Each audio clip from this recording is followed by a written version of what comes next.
අයිබෝන් පුතේ අපි මේ සම්බන්ධ වෙන්නේ පස්වෙනි ලෙසන් එකත් එක්ක. ඒ කියන්නේ ටියුට් එකේ එන්න පිටු අංකය 18ට පිටු අංකය 17ට 17 අපි නවත්තපු තැන පිටු අංකය 17. එතන තියෙනවා අපිට කතා කරන්න මුදල් සැපයුම ගැන, මූල්‍ය සමස්තය ගැන. ඇත්තටම අපි දැන් ආර්ථික ප්‍රතිපත්ති ගැන ගොඩක් දේවල් බේසික් දේවල් ටික කතා කරානේ. කතා කරලා අපි මේ යන්නේ මුදල් සැපයුම, ඊට පස්සේ අධිබලති මුදල්, උද්දමන ප්‍රතිවිපාක, අන්නේ දේවල් ටික සාකච්ඡා කරලා ඉවර කරන්න.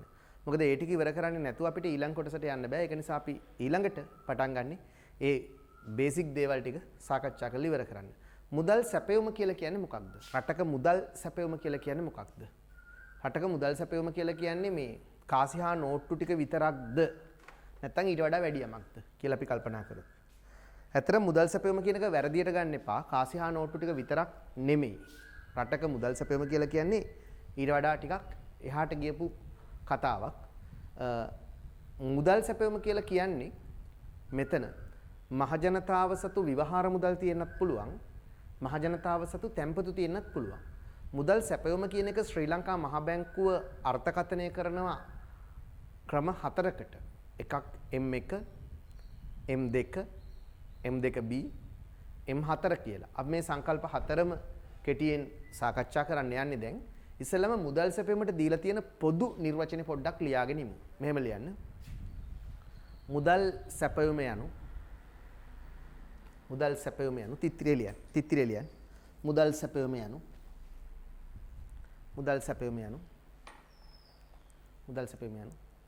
යම් නිශ්චිත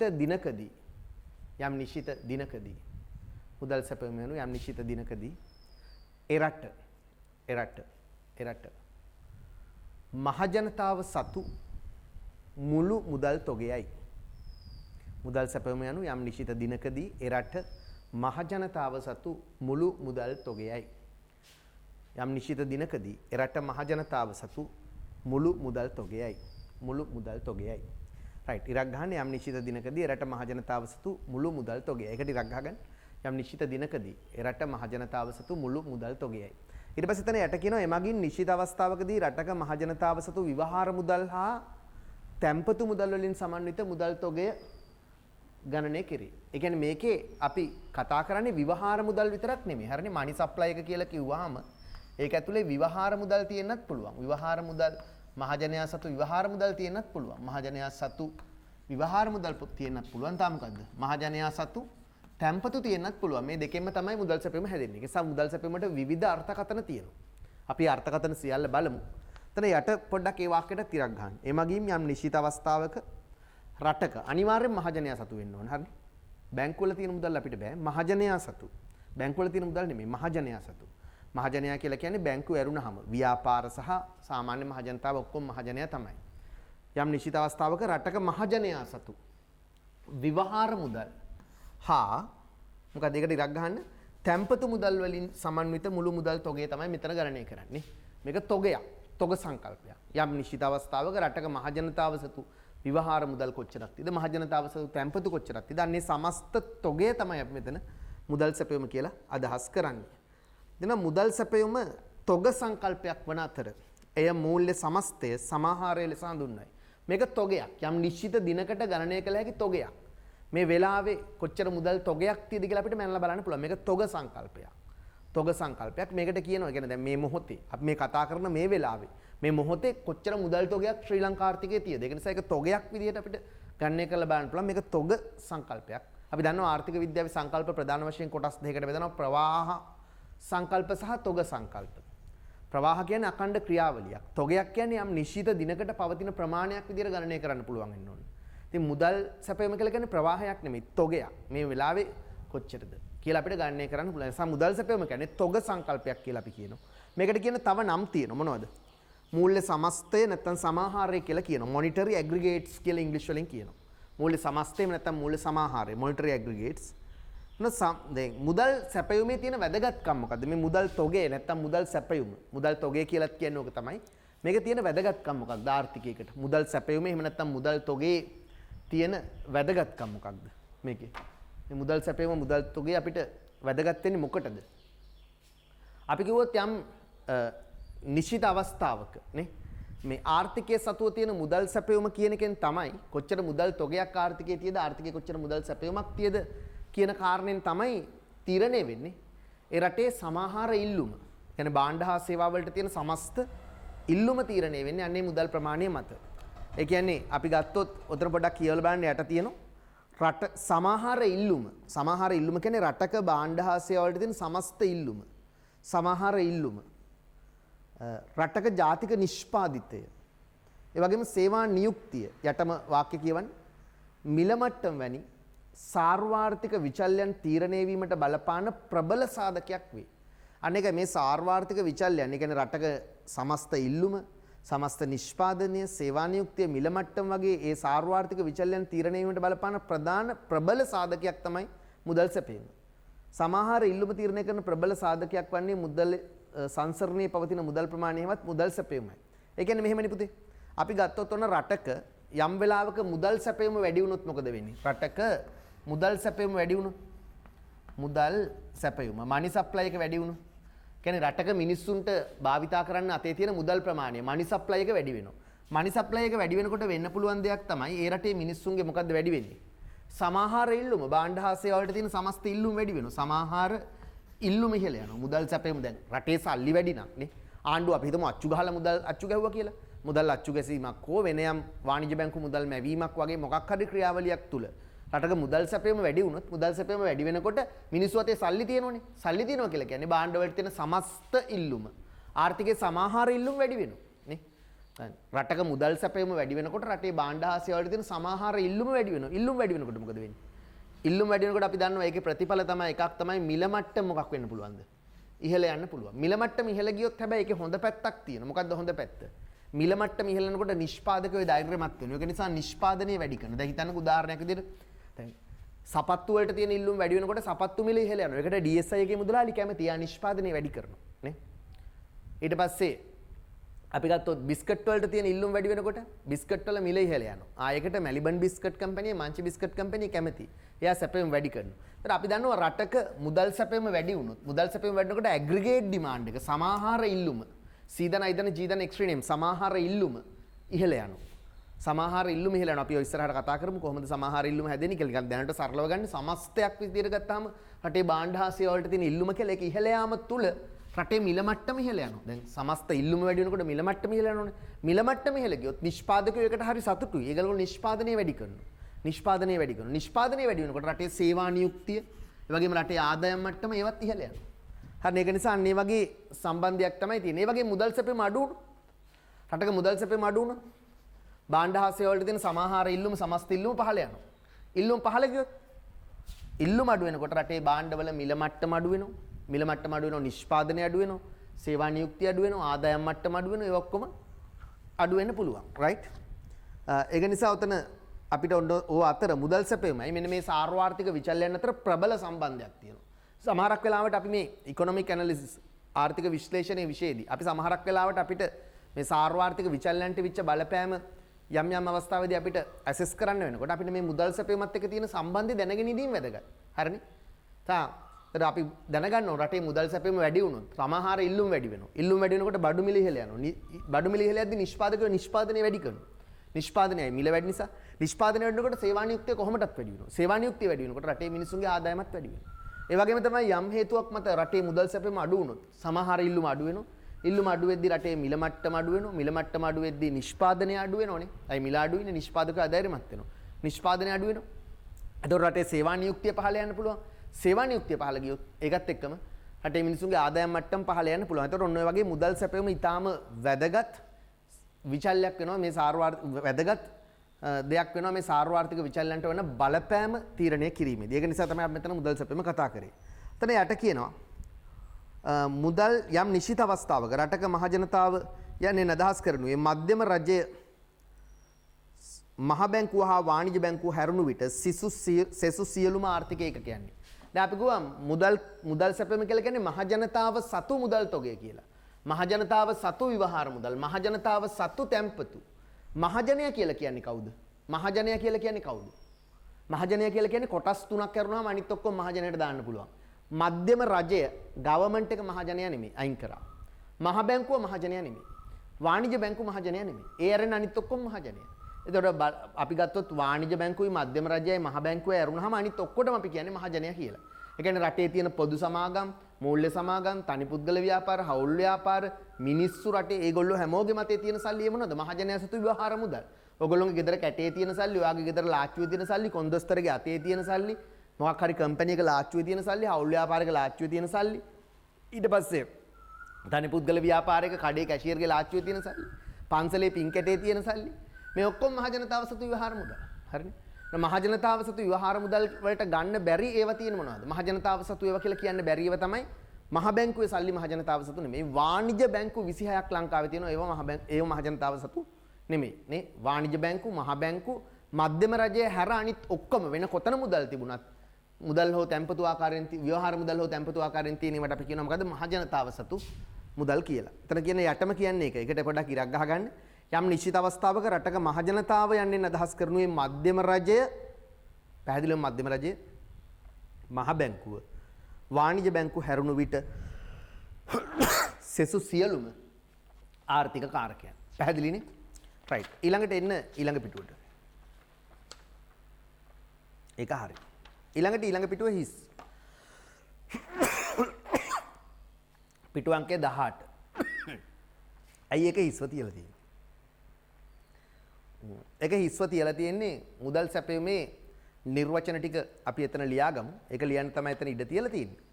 රයිට්. අපි ඔය මුදල් සැපයීම සම්බන්ධයෙන් ගත්තාම පොඩ්ඩක් ඒ 18 වෙනි පිටුව එහෙම තියලා එන්නකෝ 19 වෙනි පිටුවට. 19. ලියන්නකෝ. එන්න 19 වෙනි පිටුවට. 19 වෙනි පිටුවේ තියෙනවා මුදල් සැපයීම රටක මූල්‍ය අධිකාරිය විසින් තීරණය කරයි. මූල්‍ය අධිකාරිය කියන්නේ කවුද? කවුද රටක මූල්‍ය අධිකාරිය කියලා කියන්නේ? රටක මූල්‍ය අධිකාරිය කියලා කියන්නේ කවුද? ශ්‍රී ලංකා මහ බැංකුව. රටක මූල්‍ය අධිකාරිය කියලා කියන්නේ කවුද? ශ්‍රී ලංකා මහ දැන් ලංකාවේ නම් ශ්‍රී ලංකා මහ බැංකුව. ලංකාවේ මූල්‍ය අධිකාරිය කියලා කියන්නේ නේ. මුදල් සැපයීම රටක මූල්‍ය අධිකාරිය විසින් තීරණය කරයි. එබැවින් යම් නිශ්චිත කාල පරිච්ඡේදයකට අදාළව මේ ස්ථාවර අගයකි. එය පහත පරිදි ප්‍රස්ථාරයක් මගින් දැක්විය හැකියි.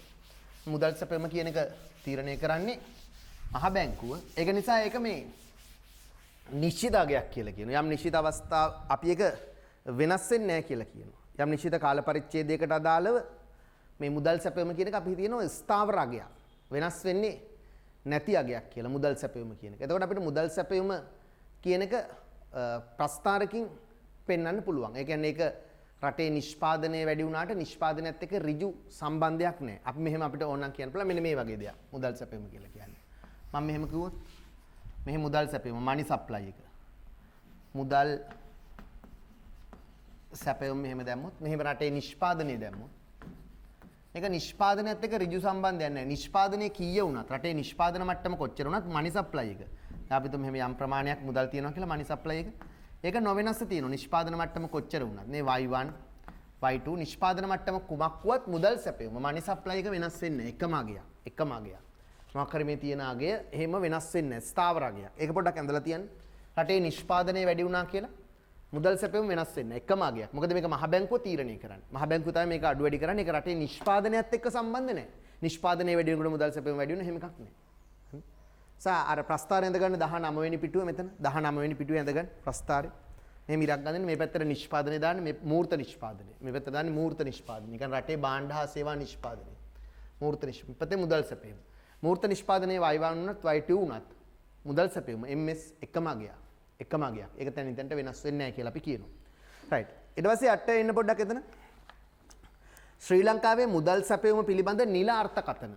ඔතන කියනවා මෙහෙම සංශෝධිත මුදල් නීති පනතට අනුව මුදල් සැපයීම ගණනය කිරීමේදී ඊට ඇතුළත් කළ යුතු වත්කම් මොනවාද තීරණය කිරීමේ බලය මුදල් මණ්ඩලය වෙත පවරා ඇත.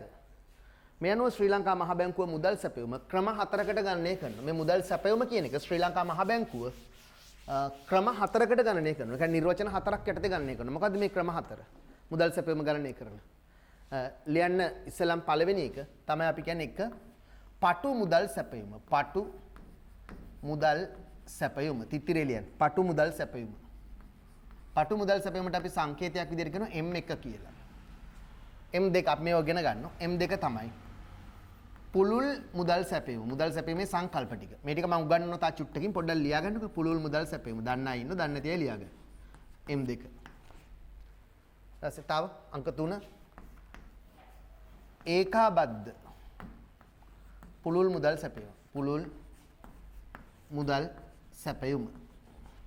අපි ඒකට කියන M2B කියලා. M2B. තව තියෙනවා M4 කියලා කියනවා. අපි ඒකට කියනවා වඩාත් පුළුල් මුදල් සැපයුම. නැත්නම් අපි ඒකට කියනවා මූල්‍ය සමීක්ෂණය කියලා. මූල්‍ය සමීක්ෂණය M4. ඔන්න වගේ මුදල් සැපීමේ සංකල්ප 4ක් ශ්‍රී ලංකා මහ බැංකුව වර්තමානයේ කතා කරනවා. මොකද්ද පළවෙනි එක M1 පටු මුදල් සැපීම. මුදල් සැපීම තියෙන පුළුවන් තියෙන පටුම සංකල්පය. ඊළඟට කතා කරනවා පුළුල් මුදල් සැපීම M2 ඊළඟට තියෙන සංකල්ප. ඊළඟට කතා කරනවා ඒකාබද්ධ පුළුල් මුදල් සැපීම M2B. ඊට පස්සේ කතා කරනවා වඩාත් පුළුල් මුදල් සැපීම නැත්නම් මූල්‍ය සමීක්ෂණය කියලා කියනවා. මූල්‍ය සමීක්ෂණය. වඩාත් පුළුල් මුදල් සැපීම නැත්නම් අපි කියනවා මූල්‍ය සමීක්ෂණය. M4 තමයි ඒකේ සංකේතය. M1 පටු මුදල්, M2 පුළුල් මුදල්, M2B ඒකාබද්ධ මුදල් සැපීම. M4 වඩාත් පුළුල් මුදල් සැපීම නැත්නම් අපි කියනවා මූල්‍ය සමීක්ෂණය කියලා. ඔය වගේ මුදල් සැපීමේ සංකල්ප 4ක් ශ්‍රී ලංකා මහ බැංකුව වර්තමානයේ කතා කරනවා. අපි පොඩ්ඩක් මේ සංකල්ප 4 මතක් කරගමු. එන්න පිටු අංකය 18ට. පිටු අංකය 18ට. පිටු අංකය 18ට. මම ඔය සංකල්ප 4ම එකපාර උගන්වන්නම් මෙන්න මෙහෙම. පිටු අංකය 18 තියෙන ඔය සංකල්ප ටික ලියා ගන්න. අපි ඔය ටික ඔක්කොම එකපාර පොඩ්ඩක් කතා කරලා බලමු. මොකද්ද මේ හිස් පිටුවක් තියෙන පිටු අංකය 18 කලින් පිටුව. ඒක අපි ලියා ගමු. මොකද්ද මේ මුදල් සැපීමේ සංකල්ප 4 කියන එක? මම මෙහෙම කියන්න. මම මෙහෙම කිව්වොත් ඉස්සෙල්ලම මහ ජනයා සතු විවහාර මුදල්. මහජනයා සතු විවහාර මුදලුයි right මහජනයා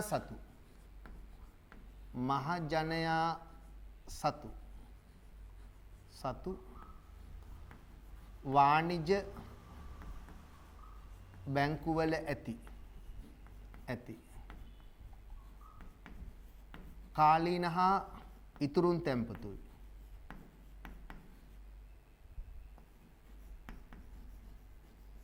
මහජනයා සතු විවහාර මුදල්, මහජනයා සතු වාණිජ්‍ය බැංකුවල ඇති කාලීන හා ඉතුරුන් තැන්පතු කියන මෙන්න මේ කොටස් දෙක එකතු කරාම මේ දෙක විතරක් එකතු කරොත් යම් අවස්ථාවක right යම්කිසි අවස්ථාවක මහජනයා සතු විවහාර මුදල්. ඒ කියන්නේ මේ අපේ අතේ තියෙන සල්ලි මහජනයා සතු විවහාර මුදල්. අපේ අතේ තියෙන සල්ලි තියෙන අන්න ඒවයි. මේ කාසියා අපේ අතේ තියෙන කාසියා මහජනයා සතු විවහාර මුදල්. නැත්නම් කාසියා නෝට්ටු ටිකයි. මහජනයා සතු වාණිජ්‍ය බැංකුවල ඇති. ඒ කියන්නේ කමර්ෂල් බැංක්ස් වල තියෙන ඉල්ලුම් තැන්පතු කරන්ට් accounts. අර චෙක් පොත් වලින් ගඩු දෙනු කරන්නේ කරන්ට් account balance. මහජනයා සතු වෙන්න ඕන. මහජනයා සතු විවහාර මුදලුයි. මහජනයා කියන්නේ කවුද? මහ බැංකුව, වාණිජ්‍ය බැංකු, මධ්‍යම රජයේ හැර මහජනයාට අයිති විවහාර මුදලුයි. මහජනයා සතු අපිට අයිති වාණිජ්‍ය බැංකුවල තියෙන. වාණිජ්‍ය බැංකුවල නෙමෙයි අපිට අයිති. මහජනයා සතු මහජනයා සතු වාණිජ්‍ය බැංකුවල තැන්පත් කරලා තියෙන කාලීන හා ඉතුරුන් නෙමෙයි මෙතන හදාගන්න. මහජනයා සතු වාණිජ්‍ය බැංකුවල තැන්පත් කරලා තියෙන පොඩ්ඩක් ඉන්න. කාලීන හා ඉතුරුන් තැන්පත් වෙන්නේ ඊළඟ එකේ. මෙතන මහජනයා සතු වාණිජ්‍ය බැංකුවල ඇති ඉල්ලුම් තැන්පතු. වාණිජ්‍ය බැංකුවල ඇති ඉල්ලුම් තැන්පතු. පළවෙනි පියවරේදී අපි ගන්න ওই දෙක. මහජනයා සතු විවහාර මුදල්, මහජනයා සතු වාණිජ්‍ය බැංකුවල ඇති ඉල්ලුම් තැන්පතු. හරි. මෙන්න මේ කොටස් දෙක එකතු වුණාම මහජනයා සතු විවහාර මුදලුයි, මහජනයා සතු වාණිජ්‍ය බැංකුවල ඇති ඉල්ලුම් තැන්පතුයි. මොනවද මේ ඉල්ලුම් තැන්පතු කියන්නේ? Current account balance. ඒ කියන්නේ චෙක් පොත් වලින් ගනුදෙනු කරන්න පුළුවන් කරන්ට් account balance නේ. අන්නේ කරන්ට් accounts වල අපි තැන්පත් කරලා තියෙන මහජනයා සතු වාණිජ්‍ය බැංකුවල තියෙන කරන්ට් account balance ඉල්ලුම් තැන්පතුයි. ඒ දෙක එකතු වුණාම අපි කියන එකට මොකක් කියලාද? M1 මුදල් සැපයුම කියලා කියනවා. මේකට අපි කියනවා M1 මුදල් සැපයුම. කියන්නේ මොකද්ද? පටු මුදල් සැපයුම කියලා කියනවා. ඊට පස්සේ ඕක අපිට තව ටිකක් ව්‍යාප්ත කරන්න පුළුවන්. පටු මුදල් සැපයුම තව එහාට ගෙනියන්න පුළුවන් ඔය සංකේත. ඕක. ඒ කියන්නේ අපි ඔය M1 මුදල් සැපයුමට ඊළඟට M1 එහෙම නැත්නම් අපි කියනවා පටු මුදල් සැපයුම. පටු මුදල් සැපයුම කියන්නේ මොකද්ද එතකොට? පොඩ්ඩක් ඉන්න. පටු මුදල් සැපයුම කියන්නේ මොකද්ද? අපි ගානක් හදමු. දැනට මට කියන්නේ මොකද්ද පටු මුදල් සැපයුම කියන්නේ? මහජනයා සතු විවහාර මුදලුයි, මහජනයා සතු වාණිජ්‍ය බැංකුවල ඇති ඉල්ලුම් තැන්පතුයි කියන දෙකේ එකතුව නේ. ඕක. ඔකට අපි කියනවා මොකද්ද? පටු මුදල් සැපයුම කියලා. මහජනයා සතු විවහාර මුදල් තියෙනවා. මහජනයා සතු වාණිජ්‍ය බැංකුවල තියෙන ඉල්ලුම් තැන්පතු තියෙනවා M එක. චෙක් පොත් වලින් ගනුදෙනු කරන්න පුළුවන් ඉල්ලුම් තැන්පතු. ඒතර ඒ ටික එකතුවට අපි කියනවා මොකද්ද? පටු මුදල් සැපයීම කියලා. ඕකට ඔක M එක කියලා කියනවා නැත්තම් පටු මුදල් සැපයීම. නැත්තම් M එක කියලා කියනවා. right? right. ඊට පස්සේ ඕකට අපි එකතු කරොත් මෙන්න මේක. මොකද්ද? මහජනයා සතු. මම ඉස්සෙල්ලා වැරදිලා ඔක තමයි ලිව්වේ. මොකද්ද? මහජනයා සතු මොකද්ද? වාණිජ්‍ය බැංකුවල ඇති. වාණිජ්‍ය බැංකුවල ඇති මොනවද? කාලීන හා ඉතුරුන් තැන්පතු.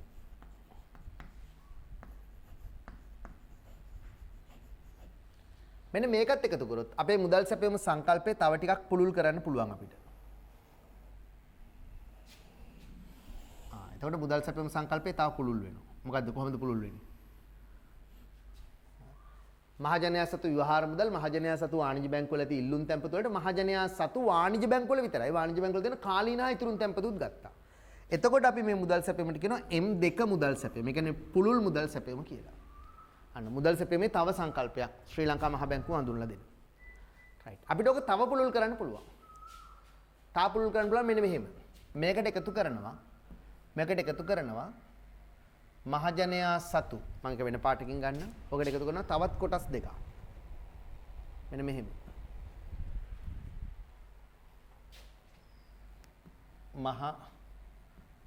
මහජනයා සතු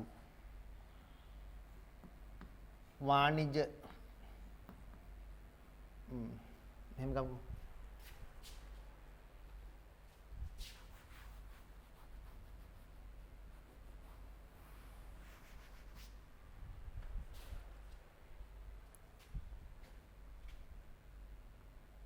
මෙහෙම ගන්න මේක මෙහෙම ලියන්න.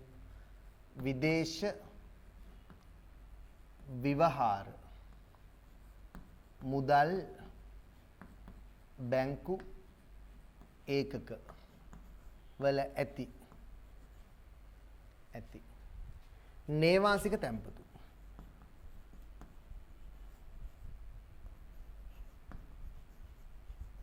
විදේශ විවහාර මුදල් බැංකු ඒකකවල ඇති නේවාසික තැන්පතු. ඒ කියන්නේ අපි විදේශ විවහාර මුදල් වලින් පවත්වගෙන යන නේවාසික තැන්පතු.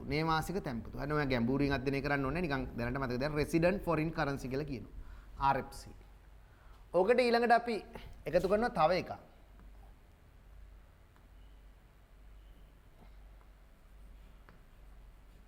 අනේවාසික විදේශ විවහාර මුදල් ගිණුම් වල ඇති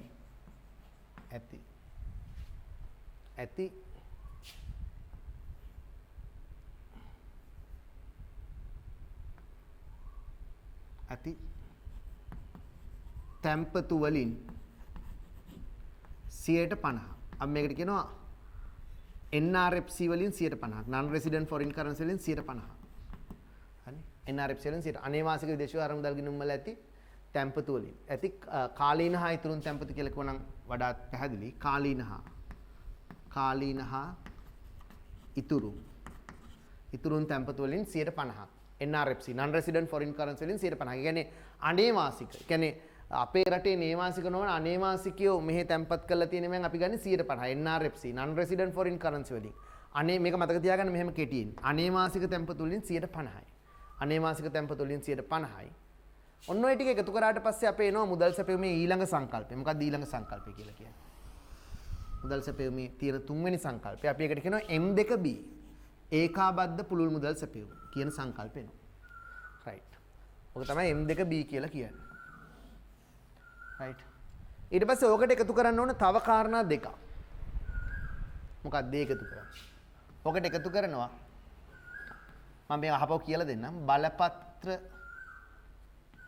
ලාභී විශේෂිත බැංකුවල ඇති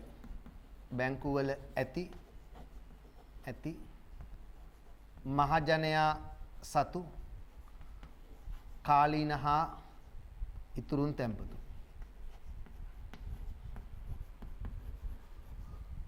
බලපත්‍රලාභී විශේෂිත බැංකුවල තියෙන කාලීන හා ඉතුරුන් තැන්පතු තව එකක් එකතු කරනවා. ලියාපදිංචි මූල්‍ය සමාගම් වල. ලියාපදිංචි මූල්‍ය සමාගම් වල ඇති මහජනයා සතු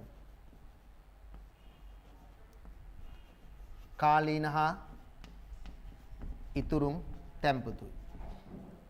ඔය බලපත්‍රලාභී විශේෂිත බැංකුවේ ලියාපදිංචි මූල්‍ය සමාගම් වල තියෙන තැන්පතුයි මේ ඔක්කොම ගත්තට පස්සේ මේකට අපි කියනවා මොකද්ද M4 මුදල් සැපයීම කියලා. M4 මුදල් සැපයීම කියලා කියනවා. එතකොට ඔන්නෝක තමයි මුදල් සැපයීමේ අපි ඉගෙන ගන්න සංකල්ප 4. මේක ටිකක් එහාට යන්න පුළුල් වෙනවා. කියන්නේ ඇත්තටම ගත්තොත් අපි M1 කියලා කියන්නේ මොකද්ද? M1 කියලා කියන්නේ මහජනයා සතු විවහාර මුදලුයි. M1ට අනුව රටේ මුදල් සැපයීම කියලා කියන්නේ මහජනයා සතු විවහාර මුදල් ටිකයි. මහජනයා සතු වාණිජ්‍ය බැංකුවල තියෙන ඉල්ලුම් තැන්පතුයි විතරයි.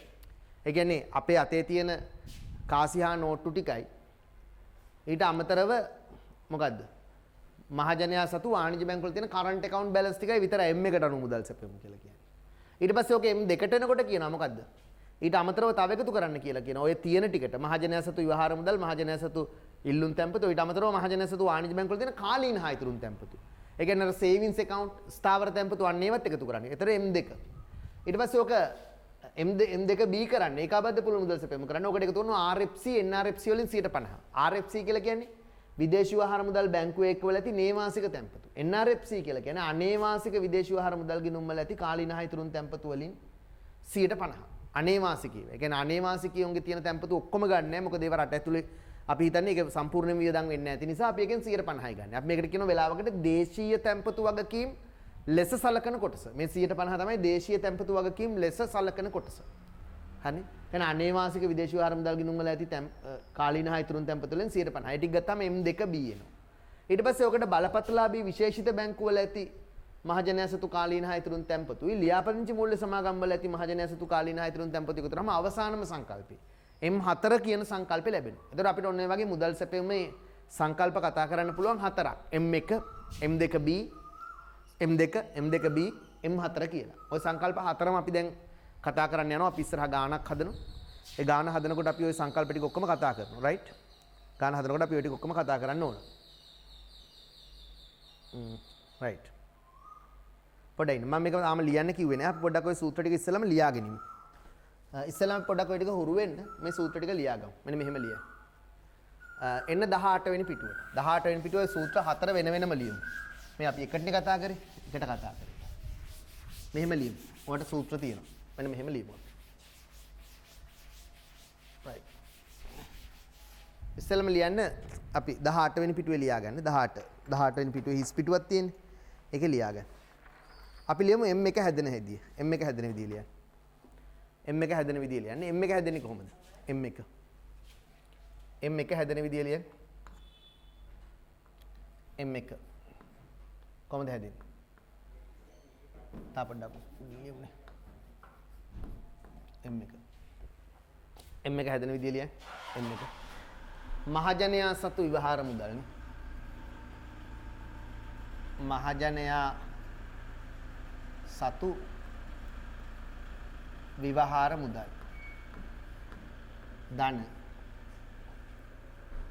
මහජනයා සතු ලියාගන්න මේක මහජනයා සතු වාණිජ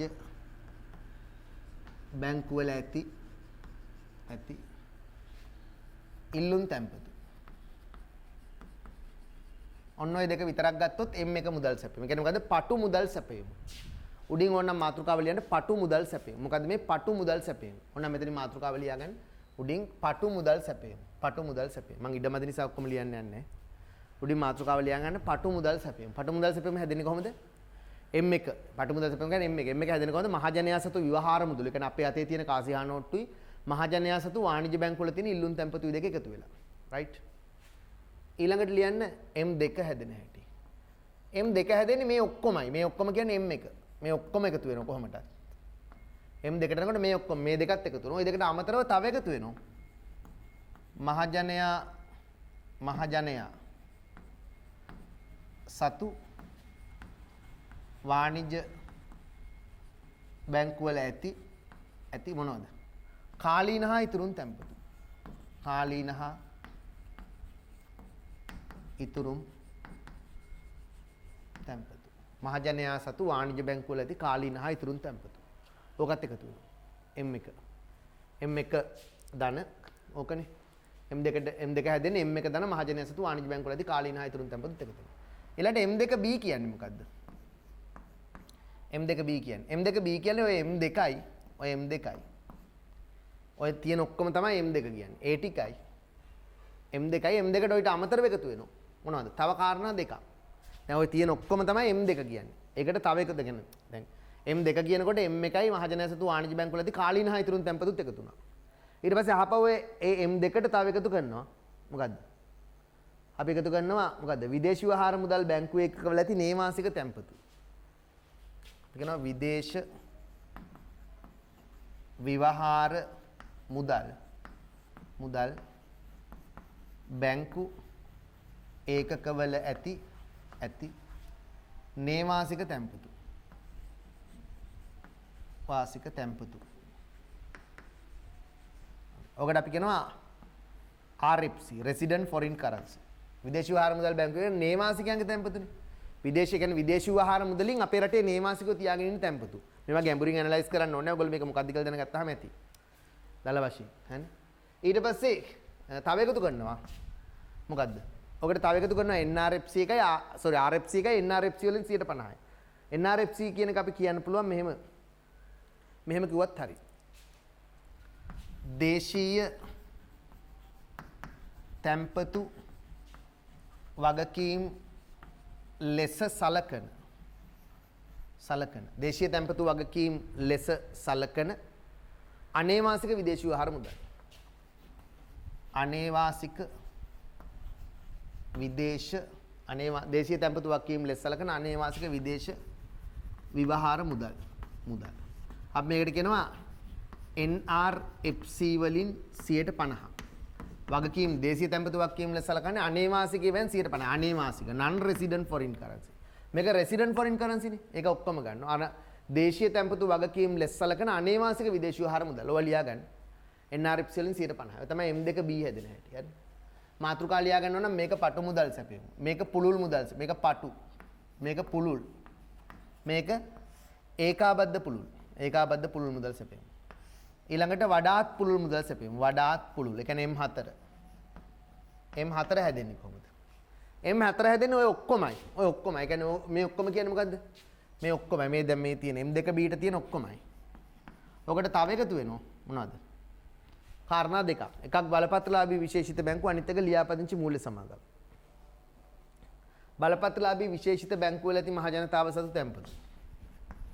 බලපත්‍රලාභී විශේෂිත බැංකුවල ඇති මහජනතාව සතු තැන්පතුයි. බලපත්‍රලාභී විශේෂිත බැංකුවල මහජනතාව සතු තැන්පතුයි. ඊට පස්සේ ඔකට එකතු වෙනවා තව ලියාපදිංචි මූල්‍ය සමාගම් වල මහජනතාව සතු තැන්පතු. ලියාපදිංචි මූල්‍ය සමාගම් වල. ලියාපදිංචි මූල්‍ය සමාගම් වල මහජනතාව සතු තැන්පතු. ඔන්න ඔක තමයි අවසාන වශයෙන් ඉන්නේ 4. ඒ මොකද්ද මේක මොකද්ද? පටු මුදල් සැපයීම. මට කියන්න මොකද්ද පටු මුදල් සැපයීමේ නිර්වචනේ? පටු මුදල් වල තියෙන කාරණා දෙකයි. මොකක්ද තියෙන්නේ? මහජනයා සතු විවහාර මුදලුයි මහජනයා සතු වාණිජ බැංකුවල ඇති ඉල්ලුම් තැන්පතුයි විතරයි. පටු මුදල් කියවම තියෙන්නේ මහජනයා සතු විවහාර මුදල් තියෙනවා. මහජන සතු විවහාර මුදලුයි මහජනයා සතු වාණිජ බැංකුවල ඉල්ලුම් තැන්පතුයි විතරයි M එකේ තියෙන්නේ. M2 කිව්වහම අර M එකේ තියෙන ඔක්කොමයි මේ උඩ තියෙන ඔක්කොමයි ඊට පස්සේ මහජනයා සතු වාණිජ බැංකුවල ඇති කාලීන හා ඉතුරුම් තැන්පතුත් එකතු වෙනවා. ඊට පස්සේ M2B කිව්වහම මේ M2 තියෙන ඔක්කොමයි ඊට අමතරව එකතු වෙනවා විදේශ ව්‍යවහාර මුදල් බැංකුවේ එක්වල ඇති නේවාසික තැන්පතු resident foreign currency RFC සහ දේශීය තැන්පතු වගකීම් ලෙස සලකන අනේවාසික විදේශ ව්‍යවහාර මුදල් non resident foreign currency වලින් 50%. දේශීය තැන්පතු වගකීම් ලෙස සලකන්නේ භාගය. ඒ නිසා එහෙම තමයි අපි කියන්නේ. දේශීය තැන්පතු වගකීම් ලෙස සලකන අනේවාසිකයන්ගේ සල්ලි වලින් ලංකාවේ තියෙන 50%. ඒ වගේම M4 කියන සංකල්පයට આવොත් ඔය M2 තියෙන ඔක්කොම අරගෙන බලපත්‍රලාභී විශේෂිත බැංකුවල තියෙන මහජනතාව සතු තැන්පතුයි ලියාපදිංචි මූල්‍ය සමාගම් වල තියෙන මහජනතාව සතු තැන්පතුයි එකතු කරනවා. ඔය තමයි අවසාන සංකල්පය. රයිට්. එතකොට ඒ ටික පුළුවන් අපිට අග්ගාලා 20 වෙනි පිටුවේ තියෙන පොඩි ගාණක් ඒක හදලිමු. 20 වෙනි පිටුවේ තියෙන පොඩි ගාණක් ඒක හදලිමු. ඒක තියෙන මේක හුරු වෙන්න විතරයි. ඒක මහා ලොකු ඔයගොල්ලන්ට මේ උඩ යට පටලවල ගණන් දෙන්නේ නැහැ හරිනේ. එහෙම අවශ්‍ය වෙන්නේ නැහැ. 20 වෙනි පිටුවේ ටක් ගාලා හදන්න ටක් ගාලා විනාඩියෙන් හදන්න විනාඩිය. මොකක්ද ඒක අහන්නේ අපිට විස්තර ටිකක් දීලා තියෙනවා. අපෙන් අහනවා පටු මුදල් සැපයීම ඒකාබද්ධ මුදල් සැපයීම ඒකාබද්ධ පුළුල් මුදල් සැපයීම සහ ඊතා පුළුල් මුදල් සැපයීම. රයිට්. පටු මුදල් සැපයීම කියන්නේ මේකනේ පටු මුදල් කියන්නේ මේක M1. මොකද්ද? මහජනයා සතු විවහාර මුදලුයි මහජනයා සතු වාණිජ බැංකුව වල ඇති ඉල්ලුම් තැන්පතුයි. මහජනයා සතු විවහාර මුදල් තියෙනවා කොච්චරද? 150. රයිට්. වාණිජ බැංකුව වෙත ඇති විවහාර මුදල් අපිට වැඩක් නැහැ. මහ බැංකුව ඇති වාණිජ බැංකු තැන්පතු අපිට වැඩක් නැහැ. වාණිජ බැංකුව ඇති වාණිජ බැංකුව වල ඇති මහජනයා සතු ඉල්ලුම් තැන්පතු. මෙතින් මහජනයා සතු වාණිජ බැංකුව වල තියෙන ඉල්ලුම් තැන්පතු කීයක් තියෙද? මහජනයා සතු විවහාර මුදල් 150යි. වාණිජ බැංකුව ඇති විවහාර මුදල් 20 අපිට වැඩක් නැහැ. මහ බැංකුව ඇති වාණිජ බැංකු තැන්පතු අපිට වැඩක් නැහැ. වාණිජ බැංකුව වල ඇති මහජනයා සතු ඉල්ලුම් තැන්පතු 120යි. අන්න. අන්න එතකොට M එකට ගන්න මොකද්ද? මහජනයා සතු විවහාර මුදලුයි අපේ අතේ තියෙන කාසියා නෝට්ටුයි අපිට අයිති වාණිජ බැංකුව වල තියෙන ඉල්ලුම් තැන්පතු මහජනයා සතු වාණිජ බැංකුව වල තියෙන ඉල්ලුම් තැන්පතු කරන්ට් account චෙක් පොත් වලින් ගනුදෙනු කරන ඒවා 120 එහෙනම් මේ දෙක එකතුව කීයද? 270යි. රයිට්. ඊළඟ ප්‍රශ්නේ මොකක්ද අහන්නේ? පුළුල් මුදල් සැපයීම M2. කොහමද M2 හොයන්නේ? M2 හොයන්නේ M1ට එකතු කරනවා මහජනයා සතු ලියන්න වාණිජ බැංකුව වල ඇති මොනවද? කාලීන හා ඉතුරුම් තැන්පතු. කාලීන හා ඉතුරුම් තැන්පතු. හරි. M1 කීයද? 270යි. ආවකට එකතු කරනවා මහජනයා සතු වාණිජ බැංකුව වල ඇති කාලීන හා ඉතුරුම් තැන්පතු. ඔක තියෙනවා වාණිජ බැංකුව වල ඇති මහජනයා සතු කාලීන හා ඉතුරුම් තැන්පතු තියෙනවා 600ක්. වාණිජ බැංකුව වල තියෙන මහජනයා සතු කාලීන හා ඉතුරුම් තැන්පතු තියෙනවා 600ක්. එහෙනම් එකතුව කීයද? 970යි. 900 නෙමෙයි sorry 870යි. මහජනයා සතු වාණිජ බැංකුව වල ඇති කාලීන හා ඉතුරුම් තැන්පතු තියෙනවා 600ක්. රයිට්. ඒක හරි. හරි. ඒක හරිනේ. මොකද්ද M1 දන මහජනයා සතු M1ට අර තියෙන 270ට මේකත් එකතු කරනවා. මහජනයා සතු වාණිජ බැංකුව වල ඇති කාලීන හා ඉතුරුම් තැන්පතු. හරි. ඊළඟට ඉක්මන් කරන්න. අමාරු එකක් නෙමෙයි උක. ඊළඟට බලන්න මොකද්ද M2B කියලා කියන්නේ මොකද්ද? M2B කියලා කියන්නේ. කාට හරි පොඩ්ඩක් වේගෙ වෙන්නම්. හපව පොඩ්ඩක් රිවර්ස් කරලා බලන්න පුළුවන් නේ. M2B. M2B කියලා කියන්නේ M2ට ඔය තියෙන M2ට එකතු කරන මම නිකන් කෙටියෙන් කිව්වොත් RFC නේවාසික තැන්පතුයි NRFC වලින් 150 කියන්නේ දේශීය තැන්පතු වගකීම් ලෙස සලකන කොටස. මේක තියෙනවා RFC නේවාසික තැන්පතු කීයක් තියෙද? M2 තියෙනවා 870ක්. 270 870ක් තිබුණනේ. එහෙනම් විදේශී වහාර මුදල් බැංකුවේ එක්වල නේවාසික තැන්පතු 75යි. 75යි. resident foreign currency resident නේවාසික තැන්පතු 75යි. ඊට තියෙනවා දේශීය තැන්පතු වගකීම් ලෙස සලකනු ලබන අනේවාසික විදේශී වහාර මුදල් 125යි. අනේවාසිකව. එතකොට මේක ආයේ මේකෙන් 150ක් හොයන්න ඕනේ නැහැ. දේශීය තැන්පතු වගකීම් ලෙස සලකන එක තමයි දීලා තියෙන්නේ. ඒත් ආයේ එක 150ක් කරන්නේ නැහැ හරිනේ. දේශීය තැන්පතු වගකීම් ලෙස සලකන කොටස කියන්නේ 150 තමයි. දේශීය තැන්පතු වගකීම් ලෙස සලකන අනේවාසික විදේශී වහාර මුදල්. ඒ කියන්නේ non resident foreign currency. ඒ අර දේශීය තැන්පතු වගකීම් ලෙස සලකන කියන වචනේ දාන්නේ 150 තමයි කියන එක අවධාරණය කරන්න. කියන්නේ 150 තමයි. එතන මෙතන එකතු කරලා ගත්තොත් කීයක් තියෙද?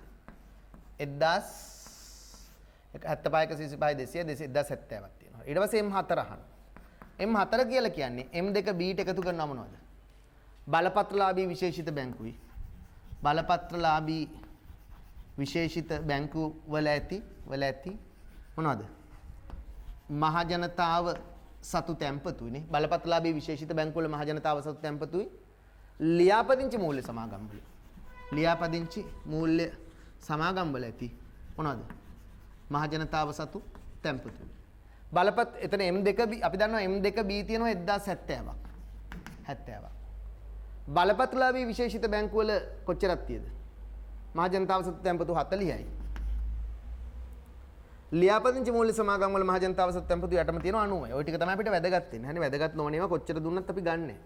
ඔය මහ බැංකුවේ සුද්ධවත්කම මේවා අපිට වැඩක් නැහැ. වාණිජ බැංකු වල තැන්පතු ඒවා වැඩක් නැහැ. හරි ලියාපදිංචි මූල්‍ය සමාගම් වල තියෙනවා 90ක් මෙතන 40යි. ඒ කියන්නේ කොච්චරක් එකතු වෙන්න ඕනද? එකතු වෙන්න ඕන 130ක්. 130ක් එකතු වුණොත් 1200ක්ද කොහෙද එනවා? හරි ඉලක්කම් බලා ගන්න. ඉලක්කම අවුලක් නැහැනේ. රයිට්. ඔන්න ඕක තමයි මේ මුදල් සැපීමයි පොඩ්ඩක් මේ දල අවබෝධයක් ගන්න මං කිව්වක මහා ගැඹුරින් අධ්‍යයනය කරන්නවත් එහෙම අවශ්‍ය නැහැ. හරිනේ. බට් මේ බේසික් දැනගන්න ඕනේ නැතුව අපිට කතා කරගෙන යන්න බෑ ඉස්සරහට. හරිනේ. ඊළඟට අපි මේ වීඩියෝ එක අවසන් කරනවා. අපි ඊළඟ වීඩියෝ එකෙන් නැවත හම්බ වෙනවා. ඒකදී අපි කතා කරන්නේ පදනම් මුදල් කියන්නේ මොකද්ද? අධිබලති මුදල් කියලා කියන්නේ මොකද්ද? ඒවා සහ මුදල් ගුණකය ඊළඟට මුදලේ සංසරණ ප්‍රවේගය අන්නේ කොටස් ටික තමයි අපි අවසාන වශයෙන් එතන කතා කරන්නේ. ඊට පස්සේ අපි සාකච්ඡා කරනවා උද්දමනය. එහෙනම් බොහොම ස්තුතියි. අපි නැවත 6 වෙනි පාඩම් එකකින් හමු වෙමු. හරි බොහොම ස්තුතියි.